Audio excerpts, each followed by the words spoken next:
Doctor संदेश आचार्य class में आप सभी का स्वागत है। मध्य प्रदेश राज्य पात्रता परीक्षा 2022 की इस वीडियो सीरीज में आज मैं आपके समक्ष अपना तीसरा वीडियो प्रस्तुत करने जा रहा हूं, जिसके अंतर्गत हम प्रश्न पत्र एवं पाठ्यक्रम इन दोनों का विश्लेषण करने की कोशिश करेंगे। सबसे पहले हम प्रश्न पत्र विश्लेषण करते हैं। जैसा कि मैंने पिछले वीडियो में भी आपको बताया था, इस परीक्षा का जो पहला प्रश्न पत्र है शिक्षण एवं शोध अभिवृत्ति टीचिंग एंड रिसर्च एप्टीट्यूड, ये सभी परीक्षार्थियों के लिए एक अनिवार्य प्रश्न पत्र है। आप किसी भी विषय से अगर सेट परीक्षा में सम्मिलित हो रहे हैं, आपको प्रथम प्रश्न पत्र में अपीयर भी होना है और क्वालिफाई भी होना है। इसके बाद ही आपका जो द्वितीय प्रश्न पत्र है उसका असेसमेंट किया जाएगा। प्रथम प्रश्न पत्र में आपके 50 प्रश्न आपको 60 मिनट में करने हैं और इसके कुल 100 अंक होंगे। अब इसके समय निर्धारण की यदि हम बात करें तो 1.18 मिनट प्रति प्रश्न के हिसाब से टाइम अलॉटमेंट किया गया है। मतलब 78 सेकंड्स आपको एक प्रश्न को हल करने के लिए मिलेंगे, जिसके अंतर्गत आपको प्रश्न को पढ़ना, समझना, हल करने से मेरा मतलब है अगर मैथमेटिकल रीजनिंग, डेटा इंटरप्रिटेशन इस टाइप के कोई क्वेश्चंस आते हैं तो आपको कैलकुलेशन करनी होगी, उसको OMR शीट में मार्क करना। ये सारी प्रोसेस आपको इसी 1.18 मिनट में करनी है। तो आप अपनी जब भी प्रैक्टिस करें तो आप घड़ी लेकर जरूर बैठें, जिससे आपको ये आइडिया लग जाए कि आप तकरीबन एक प्रश्न को करने में कितना समय ले रहे हैं। क्योंकि यहाँ पर जो आपका असेसमेंट हो रहा है वो एक्यूरेसी एंड स्पीड, आयोग आपकी शुद्धता और गति दोनों का परीक्षण एक साथ करना चाह रहा है। अब हम पाठ्यक्रम विश्लेषण के ऊपर आते हैं। पाठ्यक्रम विश्लेषण में हम कुल इकाइयों की संख्या और उससे प्रति इकाई प्रश्न कितने हो रहे हैं उस पर डिस्कस करेंगे। 10 इकाइयां हैं जिसमें आपको 50 प्रश्न हैं, तो 5 प्रश्न प्रति इकाई इस परीक्षा में पूछे जाएंगे। अर्हता प्रतिशत, आपको इन प्रश्न में से 50 प्रश्न में से कितने प्रश्न कम से कम सही हल करेंगे आप, तो आप इसके लिए क्वालिफाई हो जाएंगे। जो हमारी अनारक्षित श्रेणी है, सामान्य वर्ग, अनरिजर्व्ड कैटेगरी, उसमें 40% अंक आपको प्राप्त करने हैं, मतलब 20 प्रश्न आपको सही हल करने हैं। और आरक्षित श्रेणी है SC, ST, OBC, ESW और फिजिकल डिसेबल, आप इन लोगों को 18 प्रश्न सही करने हैं, तब आप क्वालिफाइंग का दर्जा प्राप्त करेंगे। अब ये जो 10 यूनिट है इसको मैंने 2 भागों में विभाजित किया है। जो पहला हमारा वर्ग है वो स्मृति एवं संकल्पनात्मक आधारित इकाइयां हैं, memory and conceptual based unit. यहाँ पर स्मृति एवं संकल्पनात्मक आधारित इकाइयों से तात्पर्य है 2 चीजें यहाँ पर है। एक है स्मृति, मतलब कंठस्थ करना, याद करना, इससे संबंधित जो इकाइयां हैं, और एक संकल्पना, मतलब आपका कॉन्सेप्ट क्लियर है या नहीं है। क्योंकि यदि आपका कॉन्सेप्ट क्लियर होगा तो किसी भी लेवल का क्वेश्चन आएगा, किसी भी प्रारूप में क्वेश्चन आएगा, तभी आप उसको हल कर पाएंगे।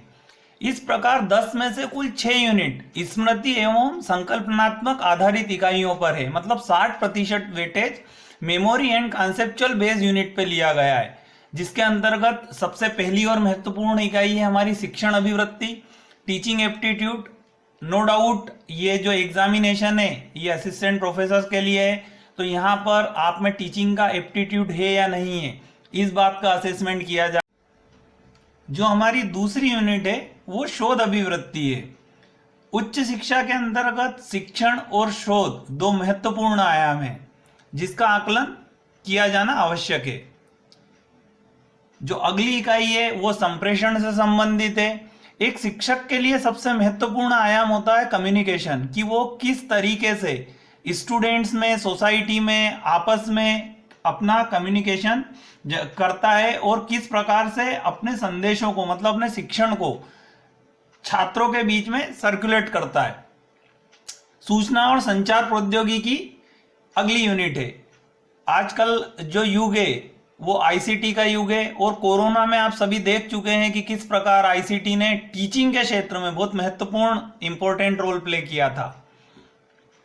अगली जो यूनिट है वो इन्वायरमेंट डेवलपमेंट से रिलेटेड है। इन्वायरमेंट का आजकल बहुत ज़्यादा ट्रेंड है, अवेयरनेस आप में है या नहीं है, करंट में इन्वायरमेंट के क्षेत्र में क्या क्या सम्मेलन कॉन्फ्रेंस हुए हैं इंटरनेशनल लेवल के, विकास और पीपुल इससे संबंधित है। जो स्मृति और संकल्पनात्मक आधारित इकाइयां हैं उसमें सबसे अंतिम उच्च शिक्षा प्रणाली से संबंधित है क्योंकि आप हायर एजुकेशन के स्टेक होल्डर बनने जा रहे हैं। तो यहाँ पे क्या फंक्शंस हैं, कौन कौन सी बॉडीज हैं, किसका क्या रोल है, इससे संबंधित आपको जानकारी होना चाहिए। यहाँ पर मैंने जो यूनिट का मार्केशन किया है, डिमार्केशन किया है, उसके अंतर्गत मैंने 1 2 4 8 9 10 यहाँ पर 1 2 3 4 5 6 नहीं किया है क्योंकि जो आइडियल सिलेबस है उसमें जिस नंबर की यूनिट है उसी यूनिट को मैंने एग्जैक्टली यहाँ पे लिया है। अब हमारा जो दूसरा भाग है वो है अभ्यास आधारित इकाइयां, प्रैक्टिस बेस्ड यूनिट। अभ्यास आधारित इकाइयों से तात्पर्य है कि आप प्रैक्टिस करके ये जो कंटेंट है जो अभी मैं आपके सामने प्रस्तुत करूंगा इसमें परफेक्शन ला सकते हैं।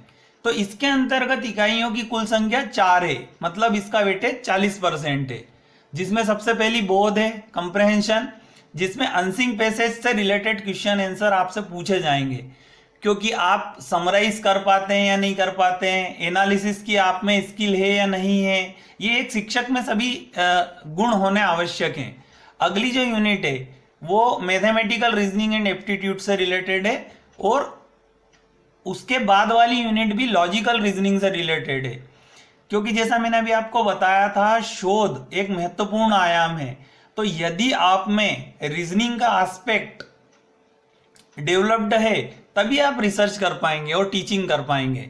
लास्ट जो हमारी यूनिट है वो आंकड़ों की व्याख्या, डेटा इंटरप्रिटेशन। आपको एक शिक्षक के कई रोल होते हैं, सिर्फ पढ़ाना नहीं होता है, उसे रिजल्ट भी बनाना होता है, रिजल्ट का एनालिसिस भी करना होता है, जनगणना में जाके भी ड्यूटी करनी होती है। तो इन सब बातों को ध्यान में रखते हुए इन 10 यूनिट को आपको प्रिपरेशन करनी है। अभी जो विस्तृत पाठ्यक्रम है जो आयोग की वेबसाइट पे दिया हुआ है हिंदी और इंग्लिश में, उसके लिए मैं यहाँ पर डिस्क्रिप्शन बॉक्स में लिंक प्रोवाइड कर रहा हूँ जहाँ आप जाके डाउनलोड कर सकते हैं, प्रिंट कर सकते हैं। और जो अगला वीडियो है हमारा वो इस पर आधारित रहेगा कि किस यूनिट का कंटेंट आपको कहाँ मिलेगा, इसके लिए आपको कौन सी बुक्स पढ़नी है। और आप सभी से मेरी रिक्वेस्ट है कि चैनल को जरूर सब्सक्राइब करें ताकि आपको नेक्स्ट वीडियो की इन्फॉर्मेशन समय पर मिल जाए। Thank you.